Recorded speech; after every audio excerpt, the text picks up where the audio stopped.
Boa noite para você que chegou. Estarmos nesse lindo e bom lugar. Esse é o convite do Senhor. Eu estou certo de que isso deve alegrar o seu coração e encher você de esperança. Porque só podem ter coragem de recusar-se, de aceitar esse convite do Senhor, aqueles que não estão no seu juízo perfeito.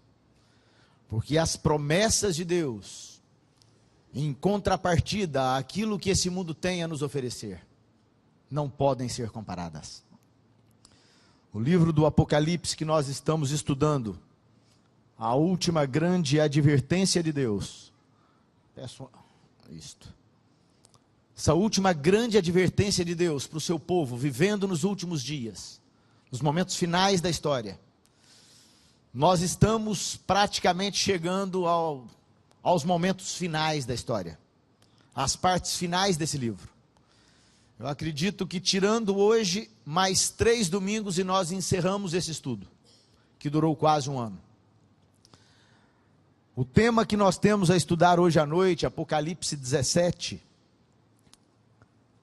é certamente um tema extraordinário. Nós vamos estudar acerca da queda de Babilônia, a sexta visão. E depois de estudarmos a sexta visão, restará apenas o milênio e a Nova Jerusalém. A parte da queda de Babilônia nós estamos dividindo em 2 etapas. A primeira etapa, o assunto que nós vamos estudar hoje, que é Apocalipse 17.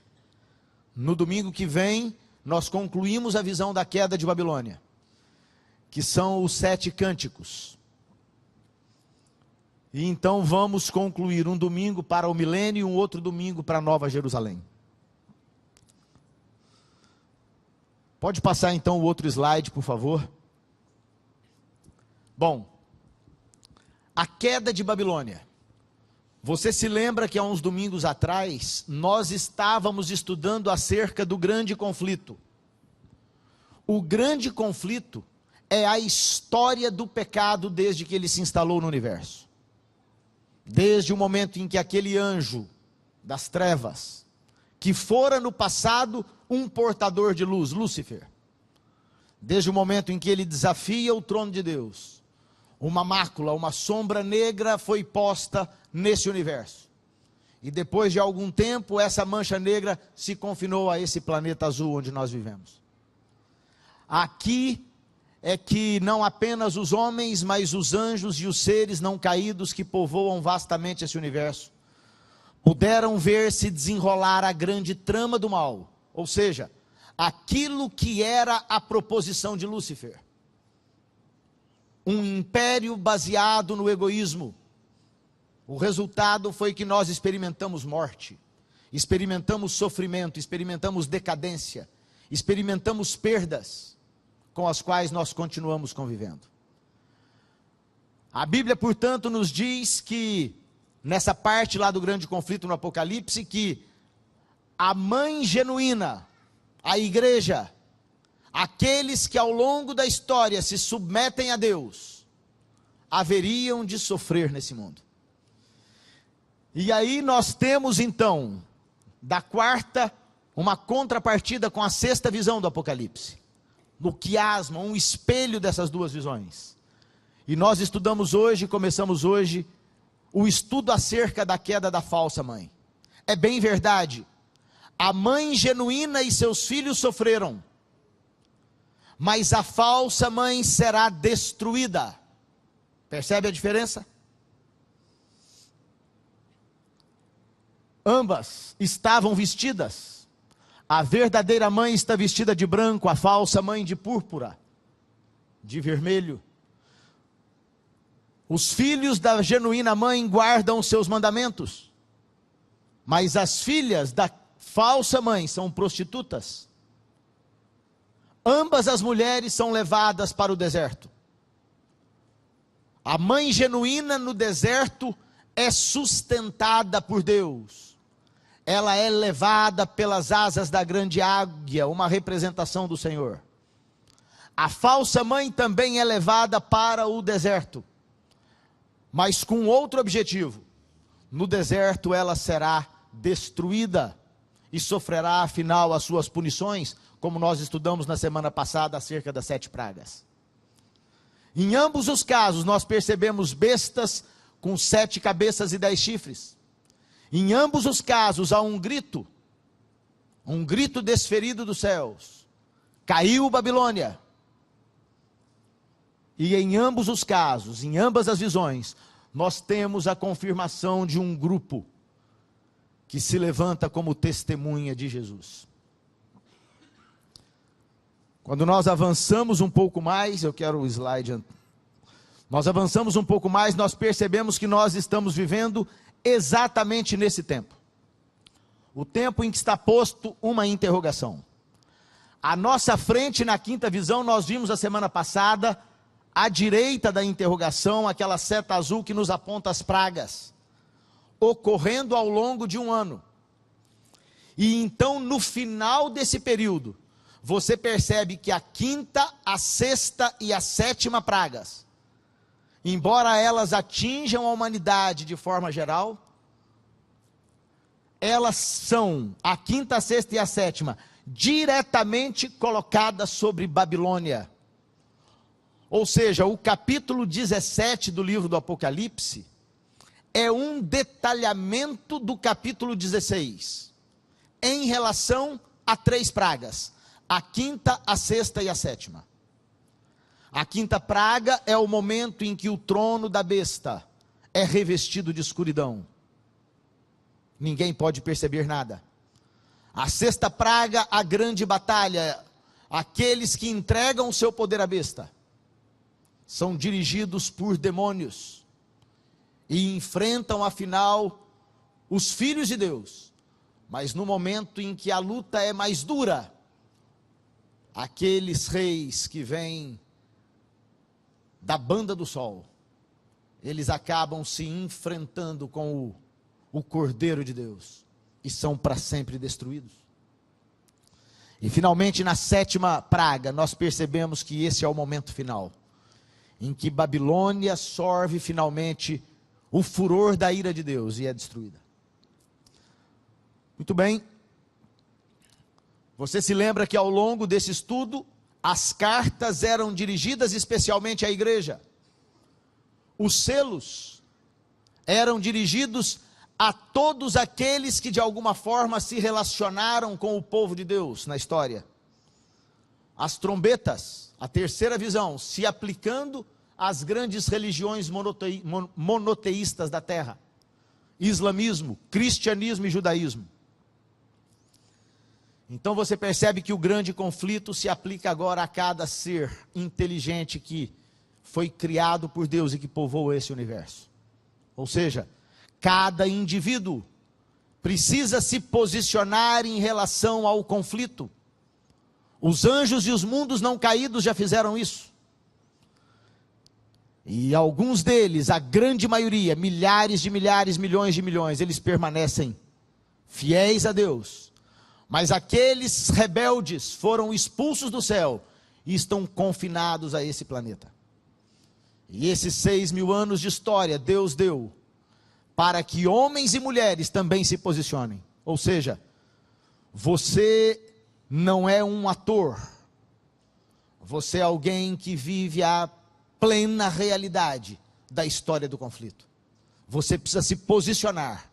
Você estará de um lado ou do outro, depende exclusivamente da sua decisão. Deus afirma, antecipa, através da visão das pragas, a quinta visão, que aqueles que permanecerem em oposição a Ele, afinal serão destruídos. Esse é um aviso de amor, esse é um aviso que objetiva despertar-nos, para recebermos, ao invés das mazelas que temos nesse mundo, as promessas de Deus, aquilo que desfrutarão os seus servos fiéis, aqueles que optam pelo seu reino, pela sua direção, pelas suas leis de amor, pelo seu cuidado. E hoje nós vemos a queda de Babilônia, a punição da falsa mãe. Você se lembra que também nessa parte final da Bíblia nós temos um outro espelho, um quiasma, uma visão, duas visões que se contrapõem a outras duas. As 7 últimas pragas e a queda de Babilônia, elas nos são explicadas pela Nova Jerusalém e pelo milênio. Na história das últimas pragas e da queda de Babilônia, nós temos focalizada a punição de Deus para todos aqueles que rejeitam o seu amor. Mas na história da Nova Jerusalém e do milênio, nós percebemos a recompensa que será dada a todos aqueles que estão dispostos a ouvir a voz do Senhor. Todos esses fatos estão postos num futuro muito próximo. Você se lembra que ao longo desse estudo, em cada uma das visões, Deus faz uma apresentação, uma divisão do tempo, uma divisão das circunstâncias, em 7 partes. O 7 é o número da perfeição. Portanto, a revelação de Deus é perfeita. E ela pode esclarecer todas as nossas dúvidas. A história das igrejas. E em seguida os selos. Passa por favor aí. Pode continuar. E depois dos selos, nós temos as trombetas. E depois das trombetas, nós temos o grande conflito que nos foi apresentado em 7 cenas. E depois disso nós temos as 7 pragas. E então nós havíamos percebido que em cada uma dessas visões, a visão é introduzida a partir de um dos elementos do santuário celestial. E agora nós estamos na 6ª visão. A pergunta então que não pode ficar sem resposta é: que cena do santuário celestial se refere à 6ª visão? Nenhuma cena. A partir da 6ª visão, 6ª, 7ª e 8ª, nós não temos mais o santuário celestial referido na profecia. Por que razão? Porque você se lembra que na 5ª cena, o sacerdote, o sumo sacerdote, uma representação do Senhor Jesus, que está à destra do trono de Deus, aquele que intercedeu pelos pecadores, quando chega o momento do fechamento da porta da graça, quando não há mais oportunidade de salvação, o último ano da história desse planeta, Cristo se ausenta dali, e não vai mais aparecer, como Salvador, a quem quer que seja. Encerrou-se o tempo. É nesse tempo que se cumpre aquilo que está escrito nos capítulos finais do Apocalipse. Aquele que é santo, santifique-se ainda. Aquele que tem permanecido no pecado, continue no pecado até o fim. Terá encerrado a oportunidade de salvação. Mas então nós temos o início da história da queda da falsa mãe. A 6ª visão. Na 6ª visão, o que nós percebemos? Capítulo 17, um anjo mostra a João a condenação da prostituta. E a partir do capítulo 18, nós percebemos os 7 cânticos. O primeiro cântico, a voz do anjo grita: caiu, caiu a grande Babilônia. Uma voz celestial faz um último convite: retirai-vos de Babilônia, povo meu. Então há um lamento dos reis, eles gritam ai. O lamento dos mercadores, o lamento dos marinheiros. Ou seja, todos aqueles que se recusaram a ouvir a voz de Deus, e estão vivendo nos dias finais da história, no momento em que as pragas estão destruindo a terra. Eles clamam, mas como nós vimos na semana passada, eles clamam sem arrependimento. O desespero deles é que eles não podem mais viver nesse planeta. Finalmente a voz do anjo responde. Uma voz acima havia pedido a queda de Babilônia, e nós vemos o anjo respondendo: Babilônia será destruída. Um outro anjo, o primeiro, O primeiro cântico, caiu a grande Babilônia. Há uma voz celestial que canta, aleluia. Haverá salvação para todos aqueles que se submeterem ao Cordeiro. Vamos então entrar no estudo de Apocalipse 17. Versos 1 e 2 dizem assim: E veio um dos 7 anjos, que tinham as 7 taças, e falou comigo, dizendo-me. Ou seja, João acaba de ver as 7 taças que são derramadas sobre a terra. As 7 pragas, os últimos flagelos. E depois que ele vê aquela cena de destruição e de sofrimento no mundo, ele chega até João e diz: João, eu vou detalhar para você a história, você precisa compreender isso.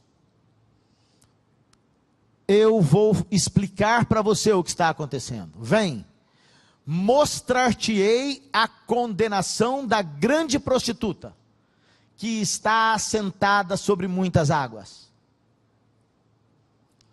Com essa prostituta se prostituíram os reis da terra, e os que habitam na terra se embebedaram com o vinho da sua prostituição. O que isso significa? Nenhuma pessoa, nenhuma mulher, nenhum homem nascem prostitutos ou prostitutas. Essa é uma decisão ao longo da vida. Em algum momento da vida, essa decisão é tomada. O que esse texto está nos dizendo, e nós vamos entender prostituta dentro do conceito bíblico. Mulher é uma representação da igreja. Portanto, uma mulher que se afasta de Jesus Cristo, marido da igreja, e que recebe ensinamentos falsos de um outro proponente, de um outro marido que quer substituir Jesus Cristo, o inimigo de Deus, aquele que no Calvário feriu o descendente da mulher no calcanhar. Cristo tomba ali. Essa luta já havia sido antecipada a Adão e Eva. A Adão e Eva havia sido dito que haveria uma guerra mortal entre o descendente da mulher, a igreja, e o descendente da serpente. A serpente, na verdade, uma representação de Satanás, queria substituir Jesus Cristo, não apenas na liderança da terra, mas a princípio, o objetivo dele era estabelecer o seu reino acima das estrelas de Deus. Ele acaba convencendo muitos dos seres humanos, muitas das igrejas organizadas em nome de Cristo. Ele acaba levando essas igrejas e essas pessoas à prostituição da fé. E nós percebemos aqui que a prostituta está assentada sobre muitas águas. Para que eu não fique falando sem base bíblica, temos aqui confirmação disto. Paulo, escrevendo à igreja de Éfeso, ele diz: grande é este mistério, mas eu me refiro a Cristo e à igreja. Se você vai lá para o contexto de Efésios 5, você percebe que Paulo está dizendo que Jesus Cristo é o esposo da igreja. Essa prostituta se assenta sobre muitas águas, e o próprio capítulo 17 nos diz o que isso significa. O anjo diz a João: as águas que viste são povos, multidões, nações e línguas. Ou seja, esses ensinamentos prostituídos em relação à palavra de Deus, eles são anunciados, e depois de anunciados a diferentes nações, a diferentes pessoas, de condições sociais as mais diversas, condições acadêmicas as mais diversas, pessoas no mundo, uma grande multidão, uma grande maioria dessas pessoas, acaba afinal se envolvendo e aceitando os ensinamentos dessa prostituta. Então nós vamos ao verso 3. Levou-me em espírito a um deserto. O anjo leva João ao deserto. Então João vê uma mulher assentada. Esta mulher está assentada sobre uma besta. de cor escarlate. A besta estava cheia de nomes de blasfêmia, e tinha 7 cabeças e 10 chifres.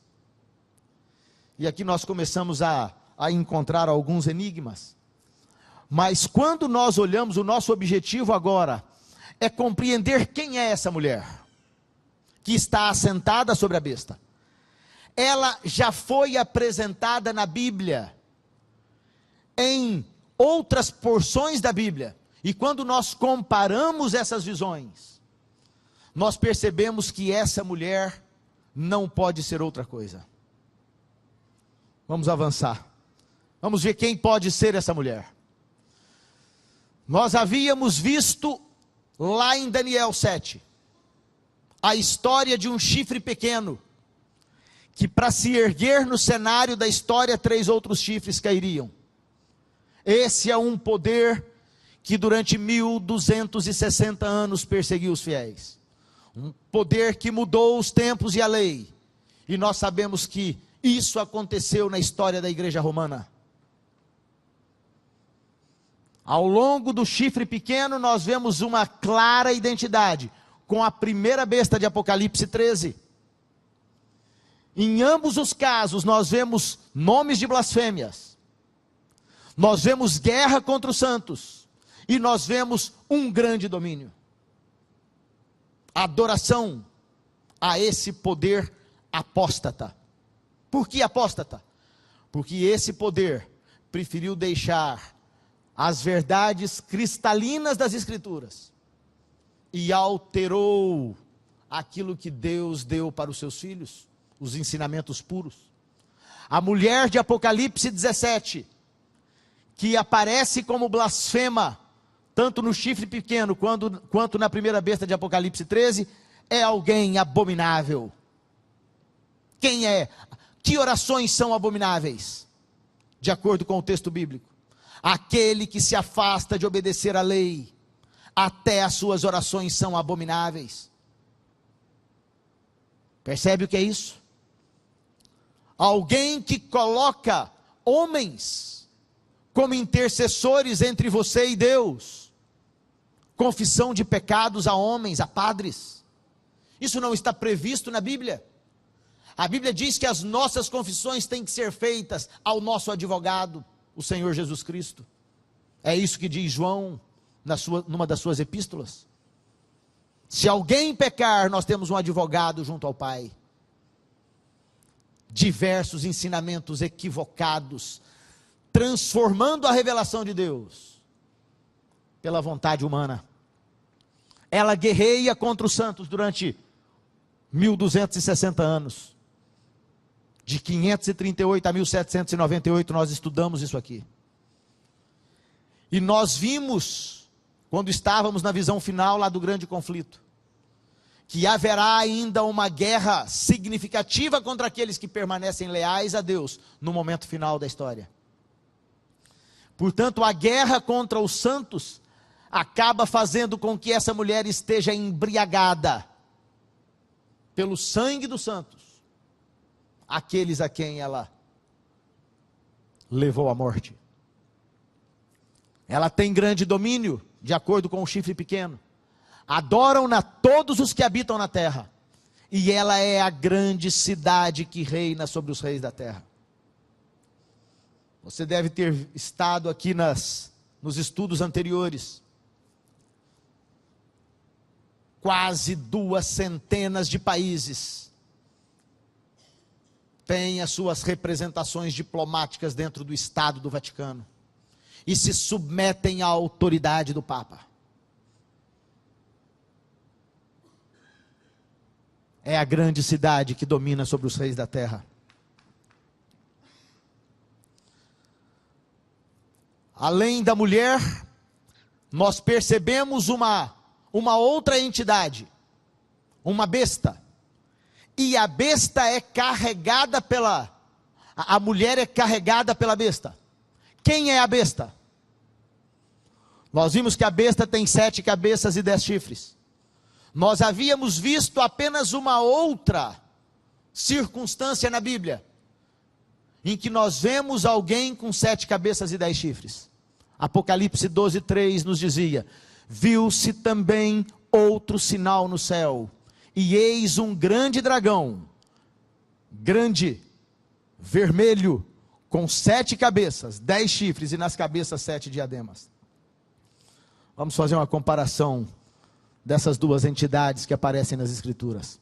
Apocalipse 12 nos apresenta essa entidade como um dragão, que tinha 7 cabeças e 10 chifres. Quando nós vamos à besta que carrega a mulher, em Apocalipse 17, que receberá afinal a sua punição, nós também percebemos a mesma quantidade de cabeças, a mesma quantidade de chifres e a mesma cor. O que o texto bíblico está nos dizendo é que quem sustenta a mulher prostituta, que também é uma besta, que também é representada pelo chifre pequeno, é o próprio dragão, Satanás. Veja isto, a cor. A mulher estava vestida de púrpura e de escarlata, adornada com ouro e pedras preciosas e pérolas, e tinha na mão um cálice de ouro cheio das abominações e da imundícia da sua prostituição. David Hunt, no seu livro A Mulher que Cavalga a Besta, ele dá essa informação: a cor para os bispos e outros prelados é púrpura, e para os cardeais ela é escarlata. Ele nem precisava fazer essa formação, a foto nos diz isso. Eu me surpreendo com a precisão do texto bíblico. Deus não nos revelou algo para estar escondido.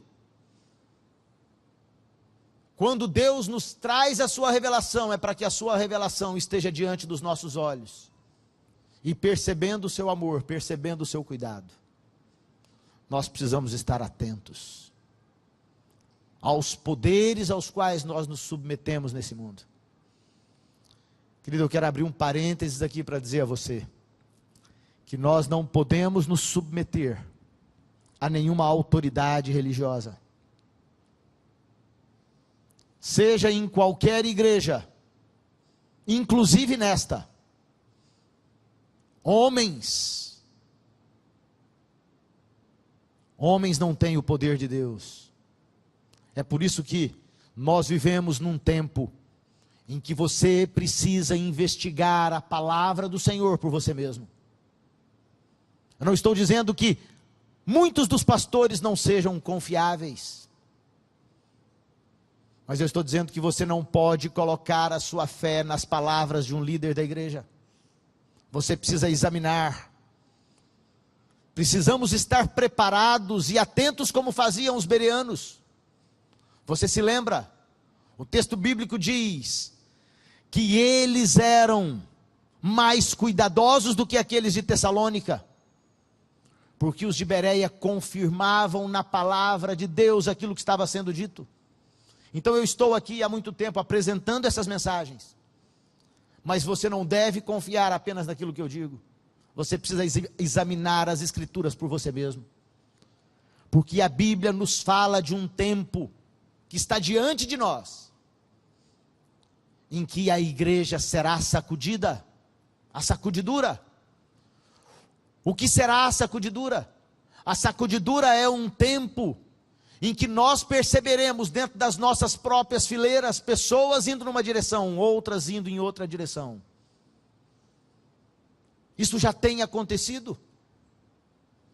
Algumas dissidências dessa igreja já existem. Há poucos meses atrás, eu recebia na minha classe, que acontece às sextas-feiras e sábado, um rapaz, e ele nos dizia: Cristo não é eterno como o Pai, ele foi criado por Deus. O Espírito é alguém que não existe. Alguns dizem que os testemunhos da igreja já não podem ser aceitos. E há pessoas despreparadas que nem sabem do que se tratam essas dissidências, esses movimentos espúrios. Mas o texto bíblico, a Bíblia nos diz que essas coisas, elas crescerão ao longo do tempo. E se fosse possível, os próprios eleitos seriam enganados. Esse é um tempo que exige o nosso estudo, a nossa dedicação. Veja só o que é uma prostituta. A Bíblia confirma as palavras que eu disse aqui. Ai de ti, Jerusalém, até quando ainda não te purificarás? Tenho visto as tuas abominações sobre os outeiros e no campo, a saber, os teus adultérios, os teus gemidos e a luxúria da tua prostituição. Isso está escrito lá em Jeremias. Quem era Jerusalém? Jerusalém era a cidade de Deus, querido. A igreja convocada para aquele momento da história. Aquela igreja, aquela cidade, onde estavam sentados, onde habitavam os filhos e filhas de Deus. Eles haviam se prostituído. Eles estavam adorando os deuses das nações. E quando a igreja faz isso, quando eu faço isso, Deus não pode continuar me protegendo, porque seria injusto da parte dele. Então o que Deus faz? Deus tira a sua proteção de Jerusalém. E o que acontece com Jerusalém? Jerusalém é invadida e é destruída por Babilônia. A história se repetirá. A igreja dos nossos dias, ela volta a ser destruída por Babilônia. A história do passado, ela é apenas uma sombra para nós compreendermos o presente. A grande Babilônia, ela vem para destruir também a igreja de Deus nos nossos dias. E é por isso que no final, nós lemos isso em Isaías na semana passada, ou no nosso último estudo aqui. Você percebe que Deus vai sustentar os seus filhos com pão e água nas cavernas, nos lugares ermos da terra. Não há mais uma igreja onde nós nos reunirmos. A igreja terá sido invadida por Babilônia outra vez. Mas assim como Babilônia foi destruída no fim por Ciro, se você olha o texto bíblico lá de Jeremias, Deus chama a Ciro e diz que Ciro é o seu ungido ao destruir Babilônia. Ciro é, portanto, naquela ação, um tipo de Cristo, porque é Cristo que afinal, no final das pragas, vem para destruir a Babilônia terrestre que quer dominar a todos.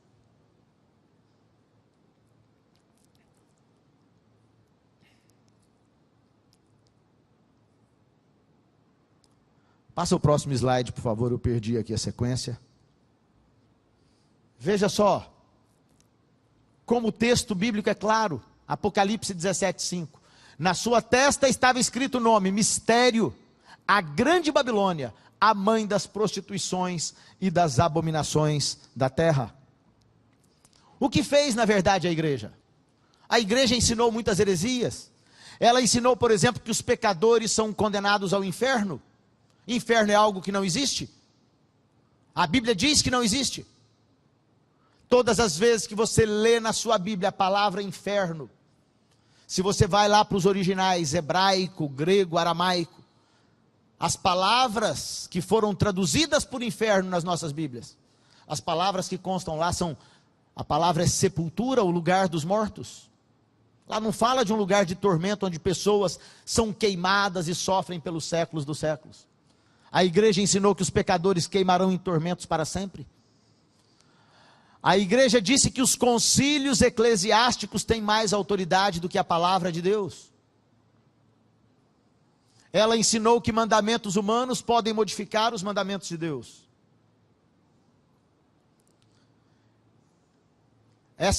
Esses textos, eles estão todos nessa pequena apostila aqui, ó. Se você quiser, se você entrar em qualquer site da Igreja Católica, que vende materiais católicos, isso aqui é a Declaração Dominus Jesus. Essa publicação é do ano 2000. Na época, João Paulo II era o Papa. Ratzinger Bento XVI era o prefeito da Congregação do Vaticano. Olha só o que diz essa cartilha Dominus Jesus. Com efeito, a Santa Mãe Igreja, por fé apostólica, ela recomenda uma série de coisas. Você percebe Apocalipse falando da mãe das prostitutas, a prostituta mãe. A igreja se identifica como mãe de todas aquelas que são dissidentes dela a partir da reforma do século XVI. Todos os movimentos protestantes. Eles dizem, como existe um só Cristo, também existe um só seu corpo e uma só sua esposa, uma só igreja católica e apostólica. Existe, portanto, uma única igreja de Cristo, que subsiste na igreja católica, governada pelo sucessor de Pedro e pelos bispos em comunhão com ele. Eles dizem, acreditamos que esta única verdadeira religião se verifica na igreja católica e apostólica. A mãe que ensinou heresias às suas filhas. Apocalipse 13:7 nos fala, e veja só a comparação desses dois textos. Vi que a mulher estava embriagada do sangue dos santos e do sangue das testemunhas de Jesus, e vendo-a eu maravilhei-me com grande admiração.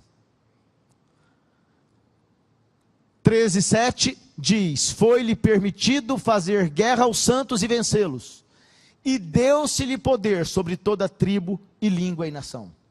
São dois textos, em duas visões diferentes, mas falando da mesma circunstância. Essa igreja voltará a exercer o poder que ela exerceu durante a Idade Média. Precisamos estar atentos a isso. As estatísticas mais conservadoras da própria Igreja Católica estimam que os mortos pelo sistema papal foram em torno de 50 milhões de homens e mulheres. Assim como houve perseguição no passado, a perseguição voltará a existir. O anjo, porém, me disse, Apocalipse 17:7, por que te admiras? Dir-te-ei o mistério da mulher e da besta que tem as 7 cabeças e os 10 chifres, e que leva a mulher. Veja só, o anjo, portanto, de Apocalipse 17, ele surge no cenário com uma missão. Qual é a missão do anjo? Ele chama João e diz, João, eu vou contar para você em detalhes o que é que você viu. Que mulher é essa que sofre afinal os flagelos de Deus e a punição de Deus? E da besta que está carregando essa mulher. Então, esse aqui é um texto que faz parte da revelação. Mas eu quero abrir um parênteses antes de nós continuarmos. Esses próximos 4 versos são os únicos versos da Bíblia em relação aos quais a igreja adventista não tem uma posição definida. Ou seja, é a única profecia em relação à qual nós não temos uma posição dogmática da igreja. Nós não temos uma afirmação que seja uma afirmação coletiva em relação a todos os membros da igreja. Eu vou apresentar para vocês então, rapidamente, talvez eu gaste um pouco mais do que avance uns 10 minutos em relação à hora de acabar o culto hoje. Mas eu quero mostrar a você as posições que existem em relação à interpretação desses próximos versos. E depois de apresentar a vocês as posições que existem, eu vou apresentar a vocês o meu ponto de vista sobre isso. Ellen White, escrevendo em Testemunhos para Ministros, a página 116, olha o que ela propõe. Ao nos aproximarmos do fim da história deste mundo, devem as profecias relativas aos últimos dias exigir especialmente o nosso estudo. O último livro dos escritos do Novo Testamento está cheio de verdades que precisamos compreender. Satanás tem cegado o espírito de muitos, de modo que se tem contentado com qualquer escusa por não tornarem o Apocalipse motivo de seu estudo. Mas Cristo, por intermédio de seu servo João, declara aqui o que será nos últimos dias. Precisamos, portanto, buscar a compreensão daquilo que é revelação. Revelação é tirar o véu que cobre. E o que Deus nos disse através do anjo é que ele estava tirando esse véu para que, enxergando, nós pudéssemos compreender. Ainda assim, esse texto ainda é um texto que nós não podemos compreender completamente. Olha só como ele diz: a besta que viste era e não é, está para emergir do abismo e caminha para a destruição. Esse é o primeiro verso. Há uma corrente na igreja que defende a interpretação desse verso na seguinte maneira: a besta que está carregando a mulher é o próprio diabo, Satanás, que tem o seu representante nesse mundo. Ele não tenta imitar a Jesus Cristo em tudo? Assim como Cristo sustenta a sua igreja verdadeira, a mãe genuína, e age através dessa igreja, Deus age através de você, minorando a dor que está ao seu redor. Do outro lado, há uma igreja, há um grupo de pessoas nesse mundo, que age também, representando aquele que a sustenta. O inimigo de Deus, com as suas mentiras, heresias e falsidades. Portanto, se a besta que sustenta a mulher é Satanás, ela caminha para a destruição, e ela está para emergir do abismo. Nós já havíamos visto em outras partes do Apocalipse. Quem é que foi enviado para o abismo? Quando nós chegarmos, por exemplo, ao estudo do milênio, você percebe que ali Satanás é confinado no abismo, enquanto se passam os 1000 anos, e é do abismo que ele ressurge. Você se lembra que quando nós estudávamos as trombetas, o anjo que cai do céu e torna as águas amargas, ele havia sido enviado para o abismo. Então a besta que está para surgir do abismo e novamente exercer poder sobre a humanidade, quase que aparentemente sem o controle de Deus. Esse é um tempo em que os crentes voltam a sofrer como sofreram na Idade Média. Portanto, o que isto significa? A besta que viste era, ora, Satanás se tornou o representante desse mundo, desde o momento em que Adão e Eva cederam ao pecado. Você se lembra que ele se tornou o representante desse mundo. O primeiro e o segundo capítulos do livro de Jó nos afirmam que Satanás era o representante desse mundo nos concílios celestiais. Ele voltava para lá. Esse é o tempo em que ele era. Esse é o tempo em que ele era. Mas quando chega à cruz, você se lembra das palavras que Cristo disse? Agora vem aí o príncipe desse mundo. Agora ele será julgado e condenado. Desde que Cristo morreu na cruz do Calvário, a vitória foi ganha. O representante desse mundo não é mais Lúcifer, o enganador. O representante desse mundo, desde a cruz, é o Senhor Jesus Cristo. O segundo Adão, segundo Paulo. Assim como por um homem veio a morte, e a morte se estendeu a todos, assim por um único homem, o Senhor Jesus Cristo, a vida foi concedida a todos aqueles que querem recebê-la. Ele se tornou o representante. Esse é o tempo em que ele não é, a besta não é, mas ele está para emergir do abismo. Quando ele ressurge do abismo? No final do milênio. No final do milênio, todos aqueles que ressuscitam, eles estão inteiramente sob o controle de Satanás, porque os salvos estão retornando, vindo na santa cidade. Deus, os anjos, todos estão lá. Então essa terra volta a ser o lugar do domínio de Satanás. Ela volta a ser. E nesse momento ele engana a todos. Você deve conhecer esses textos bíblicos. E eles atacam o arraial dos santos. Mas E quando isso acontece, fogo cai do céu e destrói para sempre o pecado. Ele voltará a ser.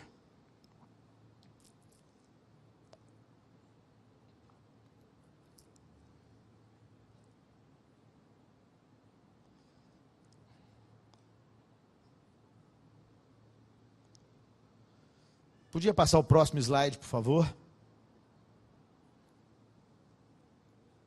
Aqueles que habitam sobre a terra, cujos nomes não foram escritos no livro da vida, desde a fundação do mundo, se admirarão vendo a besta que era e não é, mas aparecerá. Aqui, nós não estamos mais falando daquela besta que sustenta a mulher, nós estamos falando da mulher. Porque a mulher, em última análise, ela tanto é o chifre pequeno, quanto é a primeira besta de Apocalipse 13. Ela também, assim como a sua imagem, veja, o crente deve refletir a imagem de Cristo. O não crente reflete a imagem de Satanás, o inimigo de Cristo. Então, assim como a besta, Satanás, era, não é, mas será, a igreja, a sua representante, ela também era, não é e será. Esta é uma das possíveis interpretações do texto. Assim como Apocalipse 17:8, Apocalipse 13:8, nos dá a mesma explicação. Porque Apocalipse 13:8 está falando daquela besta, a igreja, na Idade Média. Adorá-la-ão todos os que habitam sobre a terra, aqueles cujos nomes não foram escritos no livro da vida do Cordeiro. Se você olha a parte em verde lá em cima, aqueles cujos nomes não foram escritos no livro da vida, desde a fundação do mundo. Aqueles que habitam sobre a terra se admirarão, vendo a besta que era, não é, mas aparecerá. Os dois textos estão nos dizendo a mesma coisa. Portanto, aparentemente, esse texto do Apocalipse 17 está se referindo à igreja. Qual é o tempo em que a igreja era? O tempo em que ela dominou o mundo, de 538 a 1798. Em 1798 o Papa é preso, a igreja perde a sua autoridade. E esse é o tempo em que a igreja não é. Ela não exerce poder, como exerceu no passado. Mas, o texto está nos dizendo que haverá um momento em que esse poder será restituído à igreja. Então ela volta a ser. Ela era, não é, mas será. Nós temos duas vezes, tanto em Apocalipse 17 quanto em Apocalipse 13, termos iguais, e se Deus fez isso é para que nós tirássemos alguma lição, algum ensinamento daí. Veja, Apocalipse 17:9 nos diz que a compreensão da besta e da mulher que cavalga a besta exige sentido, que tem sabedoria. As 7 cabeças são 7 montes nos quais a mulher está sentada.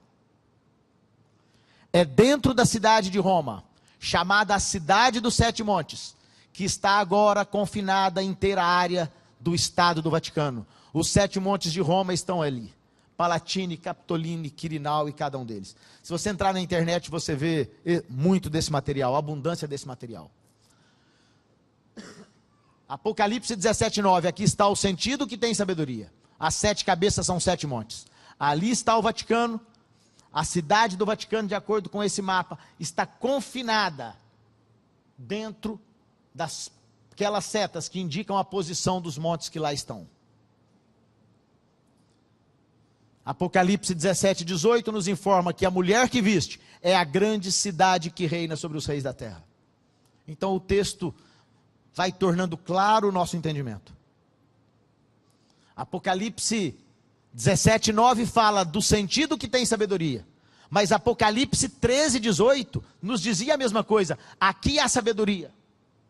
Aquele que tem entendimento calcule o número da besta, porque é número de homem, o seu número é 666. Aquelas palavras ali são vigaribus filii Dei, isso está na coroa do Papa. Quando você soma esses números, você chega à conta de 666. Nos dois casos, há necessidade de sabedoria e de entendimento para saber o que o profeta está dizendo. São também, então veja, até ali a igreja adventista concorda, na sua plenitude, todas as pessoas da igreja. Mas o nosso problema é aqui, é porque aquelas 7 cabeças, apesar de indicarem 7 montes, elas também nos falam de 7 reis. 5 já caíram, 1 existe, outro ainda não é vindo, e quando vier, convém que dure um pouco de tempo. Isso é o que diz o comentário bíblico adventista sobre esses versos agora. Ele diz assim: em vista de que a inspiração não indicou que se deve entender que as 7 cabeças de Apocalipse 17 representam 7 nações particulares, e não especificou nenhum momento desde o qual devem ser calculadas, este comentário considera que a evidência é insuficiente para garantir uma identificação dogmática delas. Ou seja, sobre esse tema, a igreja não tem uma posição definitiva. Mas vamos às possibilidades. As 7 cabeças são 7 montes, isso a Bíblia disse. Mas a Bíblia também disse que são 7 reis. Quais são as proposições históricas de interpretar esses 7 reis? Uma das proposições diz que ela tem que ver com 7 tipos de administração do Estado romano, que foram a realeza, o consulado, o decemvirato, a ditadura, o triunvirato, o império e o papado. Também diz que essas cabeças poderiam ser 7 impérios: Egito, Assíria, Babilônia, Medo-Pérsia, Grécia, Roma pagã e Roma papal. Todas as teorias dos impérios, elas são chamadas de teorias metálicas. Se você estudar diferentes autores, eles vão alterar esses reinos. Por que é que eles dizem isso? E ali está em cor de rosa, tanto o sexto... Deixa eu passar o próximo slide, que eu acho que isso está mais claro. Está aqui. Quem defende essa posição, defende por quê? Eles dizem assim: João está recebendo o anjo lá no 1º século. E o anjo está dizendo para ele isso, que 5 reis já caíram. Então, nada mais natural, quando eu olho para João nas formas de administração de Roma, João está vivendo nos seus dias no momento do império, e depois do império viria o papado, ponto. Então eles acreditam, dizem que pode ser isso. Uma outra posição diz: não, quem são os 5 que já caíram? O anjo está falando com João nos seus dias, então nos dias de João é que eu tenho que ver o que havia caído para trás. E então eles dizem que esses 7 reis representam os grandes impérios do mundo, que combateram o povo de Deus. E aí eles começam lá com o Egito. O Egito não combateu o povo de Deus, eles não estiveram escravos lá 400 anos.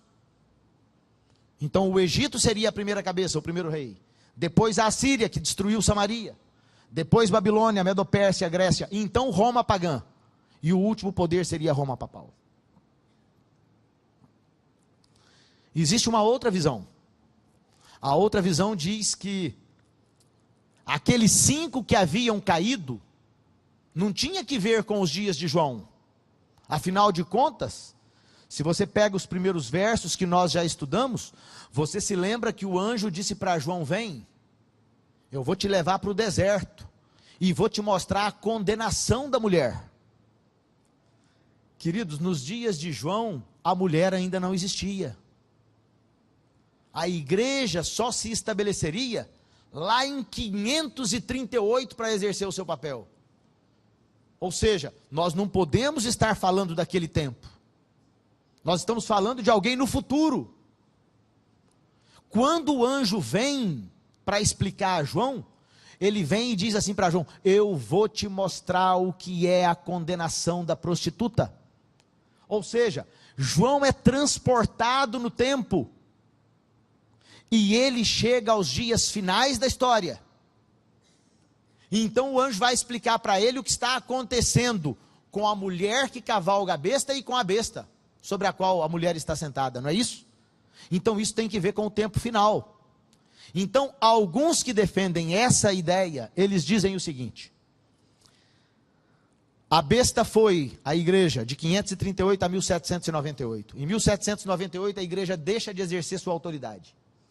Mas em 1929, a autoridade é restituída ao Vaticano pelo decreto de Latrão.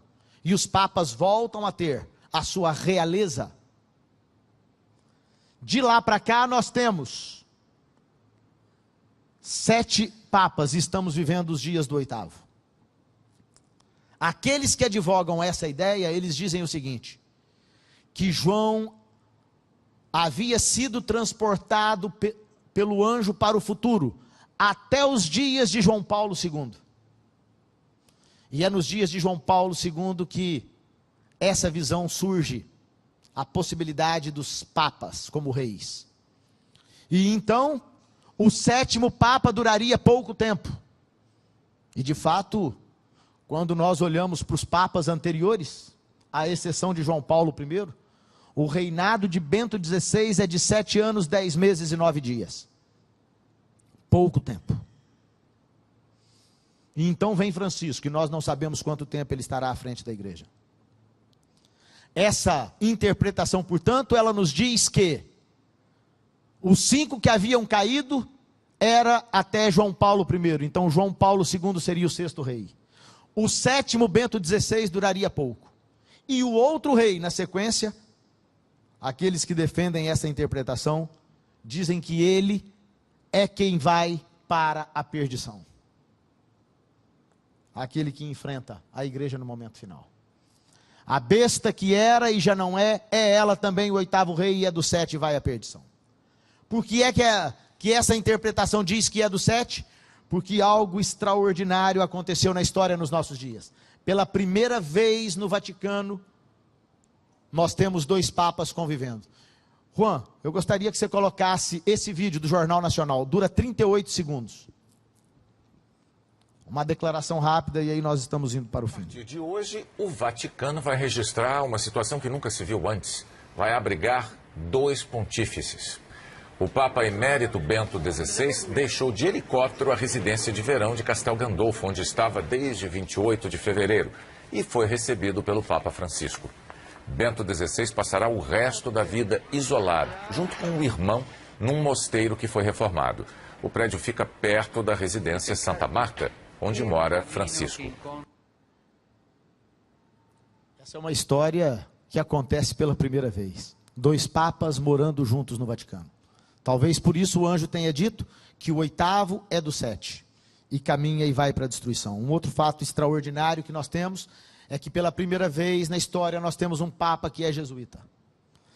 Nesse livro de Edmond Pérez, ele diz que o objetivo da igreja sempre foi a construção de um poder político universal e de uma igreja universal. Esse é o fundador do movimento jesuíta. Ele diz isso, Inácio de Loyola: acredito que o branco que vejo é negro, se a hierarquia da igreja assim o tiver determinado. Não há escrúpulos. Aquilo que tiver que ser feito, será feito.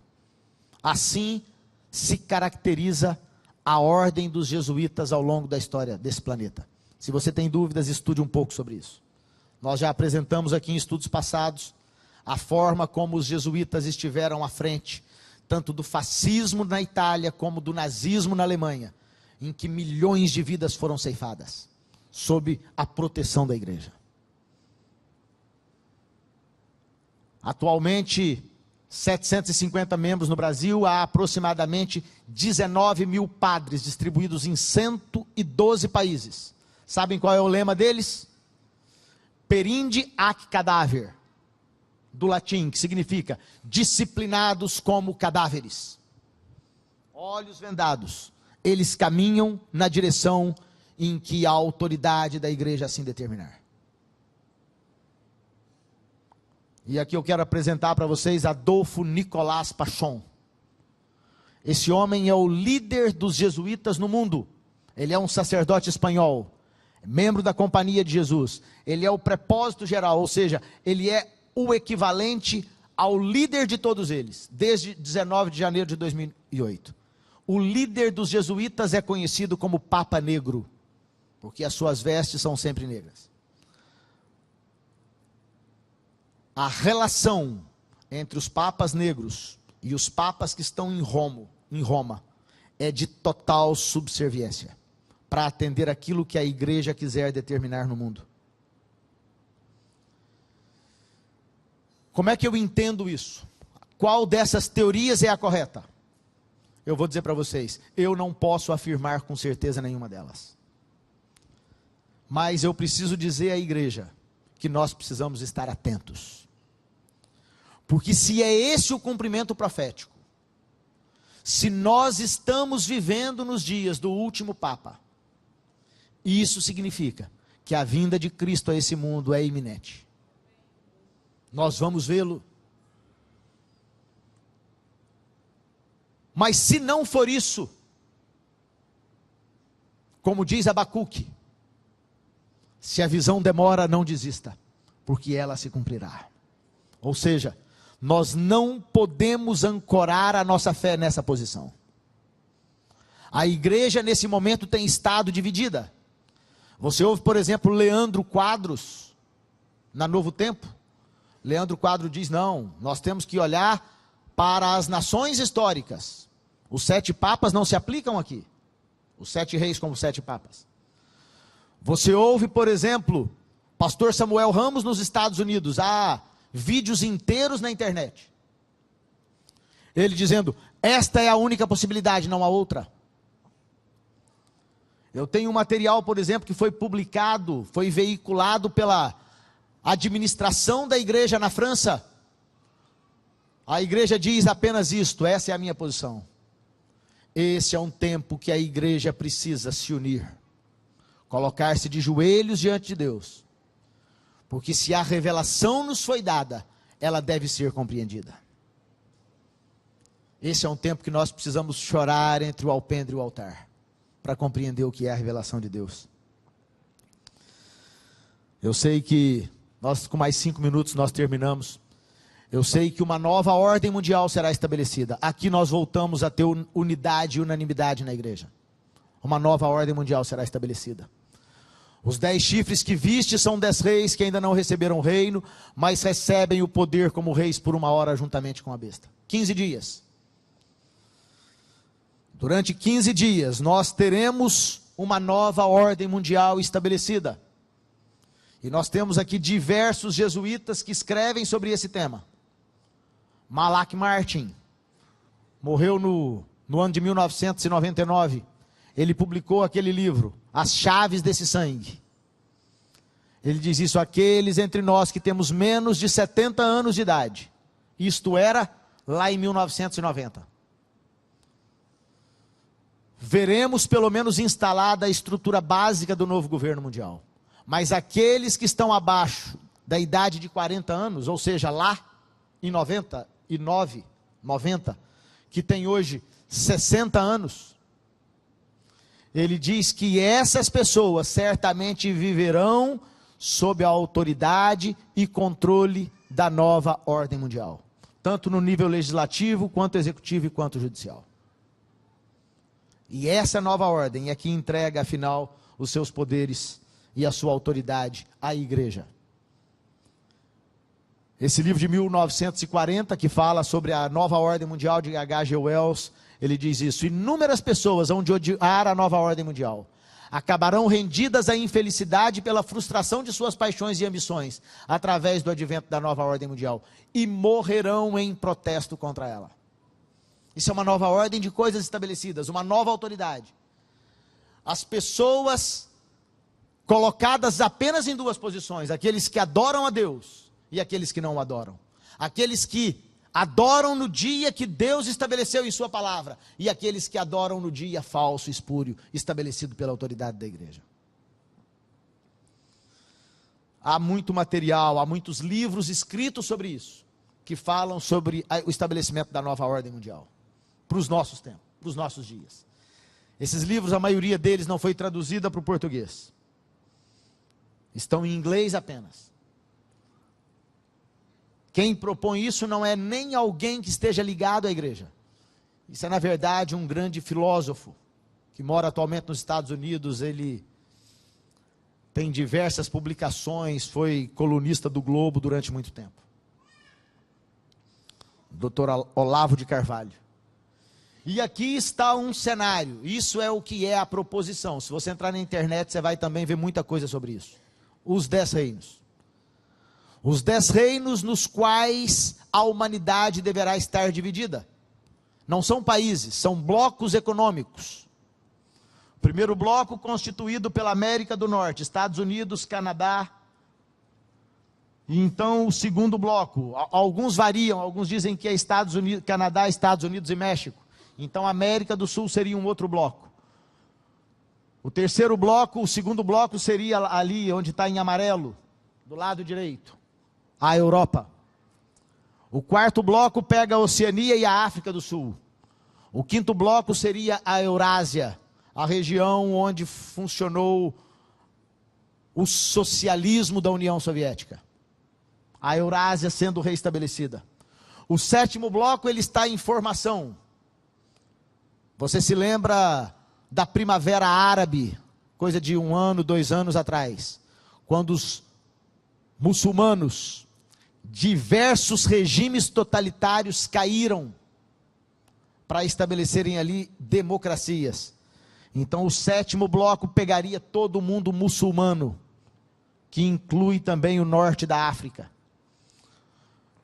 Então, nós temos o oitavo bloco que pega a região central da África. O nono bloco pega a Índia e as ilhas, Japão e etc. E o 10º bloco é a China.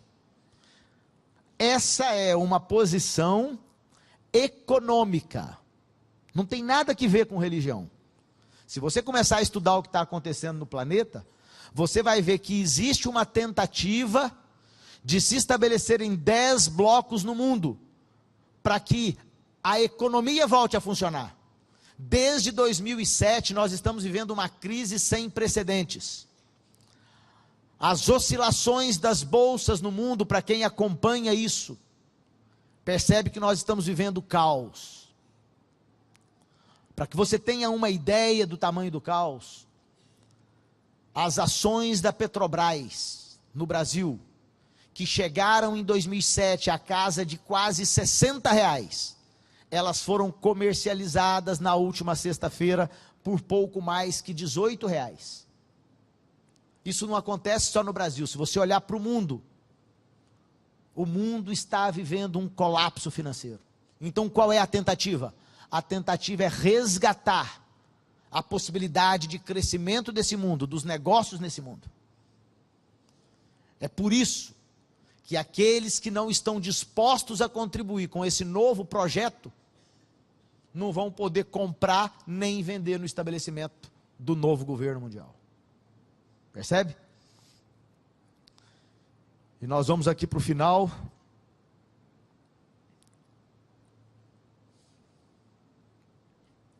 O 6º anjo derramou a sua taça, isso é lá no assunto que nós vimos na semana passada, na 6ª praga. Você percebe que Apocalipse 17:12, quando fala da entrega dos poderes do mundo à besta, ele só acontece no momento em que Satanás estabelece o seu império na terra. Ele tentou isso desde o início, mas o único momento em que ele consegue estabelecer o seu império é durante esses 15 dias aqui, durante essa 1 hora, porque 1 hora profética são 15 dias. E isso acontece no momento. Isso acontece durante a 6ª praga. Ele estabelece o seu império por 15 dias. E quando ele está no auge do seu poder, perseguindo os crentes, quando o decreto de morte é estabelecido, então aparece no céu o sinal do 4º mandamento em destaque. E aqueles que estiverem praticamente sendo alcançados pelos inimigos de Deus, nesse momento, anjos se interpõem entre as hostes que os perseguem e os santos. Então, eles percebem que haviam combatido no exército errado. E diz a Bíblia que eles se voltam contra a sua liderança. E o que acontece é terrível. Eles tinham o mesmo intento. Apocalipse 17. Entregar o seu poder e autoridade à besta. Eles combatem, na verdade, quando você combate o seu filho, se alguém se levantar contra seu filho, o que é que você faz? A briga não é com a criança, a briga é com você. Quando alguém persegue os santos de Deus, a briga não é conosco, a briga é com o Senhor. Então ele se levanta do seu trono. Eles combaterão contra o Cordeiro, mas o Cordeiro os vencerá, porque ele é o Senhor do Senhor e o Rei dos Reis. E ele não vence sozinho, ele vence com todos aqueles que são chamados eleitos e fiéis. Isso inclui você e eu. Os 10 chifres que viste, ou seja, aqueles que entregaram a sua autoridade à besta, eles aborrecem então a prostituta, eles a colocarão desolada e nua, comerão a sua carne, a queimarão no fogo. Percebe? Aqueles que haviam sustentado a igreja, que haviam se submetido à sua autoridade, eles agora, quando percebem que haviam combatido do lado errado, eles se voltam contra seus líderes. E aí então uma carnificina se estabelece nesse planeta. E os crentes passam os momentos finais da história, aguardando que se manifeste do céu o sinal. Um sinal que a princípio é do tamanho da metade da mão de um homem. E essa nuvem vai se aproximando da terra. E à medida que ela se aproxima, ela vai se tornando gloriosa. Ali está o Senhor Jesus Cristo sentado sobre o seu trono. O Pai e o Espírito o acompanham. Anjos, miríades, milhares e milhões. E eles vão se aproximando da terra. E aqui na terra estão algumas cabeças erguidas. Aqueles que estiveram dispostos a se submeter à autoridade de Deus, acima de qualquer autoridade humana. E naquele momento, eles serão transformados. Não mais corpos mortais. Eles se tornam imortais. Aqueles que estão no pó da terra ressurgem. E então, uma grande comitiva sobe em direção à cidade que está preparada desde a fundação do mundo. Querido, esse é o convite de Deus. Deus detalhou a história. Poucas são as coisas que nós não compreendemos ainda.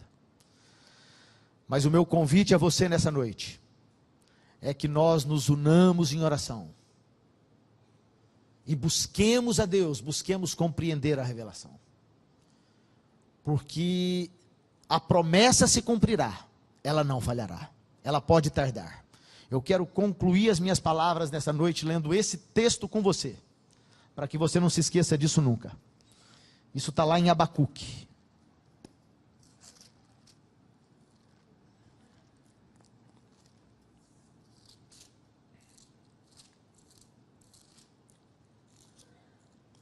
Abacuque no capítulo 2. Os versos são os versos de 1 a 3. Antes de ler, eu quero pedir desculpa a você pelo meu atraso hoje. Passei aí meia hora além do tempo. Nós vamos apenas fazer oração e cantar o hino final. O texto diz assim, Abacuque 2, versos de 1 a 3. Olha o que diz a Bíblia. Sobre a minha guarda estarei, e sobre a fortaleza me apresentarei, e vigiarei, para ver aquele que fala comigo, e aquilo que eu responderei quando for chamado. Percebe? Abacuque aqui é um tipo de nós. Nós temos que estar atentos e vigiando, para vermos o momento em que seremos chamados. Então Deus diz assim para Abacuque, verso 2, então o Senhor me respondeu e disse, escreve a visão, e torna-a bem legível sobre tábuas, para que a possa ver aquele que passa correndo. Todos precisam saber disso. E finalmente o verso 3, porque a visão é ainda para o tempo determinado, e até ao fim falará. Diferentes gerações ouvirão falar disso. Até o fim falará, e não mentirá. Se tardar, espera-o, porque certamente virá, não tardará. Essa é a promessa de Deus. Nós haveremos de vê-lo. Deus abençoe a sua vida. Coloque-se de pé, vamos fazer a oração final.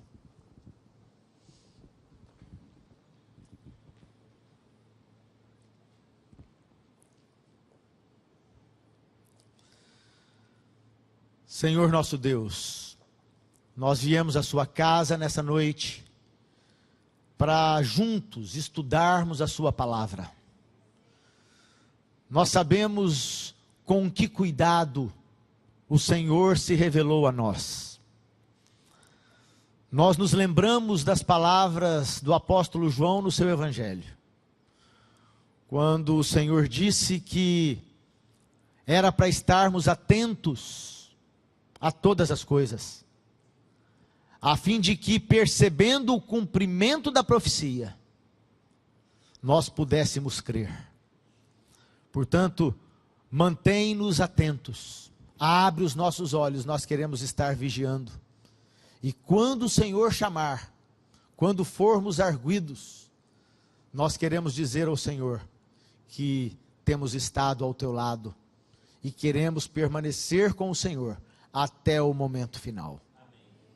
Que o Senhor abençoe a cada um de nós, as famílias que nós representamos aqui, porque nós te pedimos essas bênçãos, e as agradecemos, confiando na vitória eterna do Senhor Jesus Cristo. Amém, Senhor.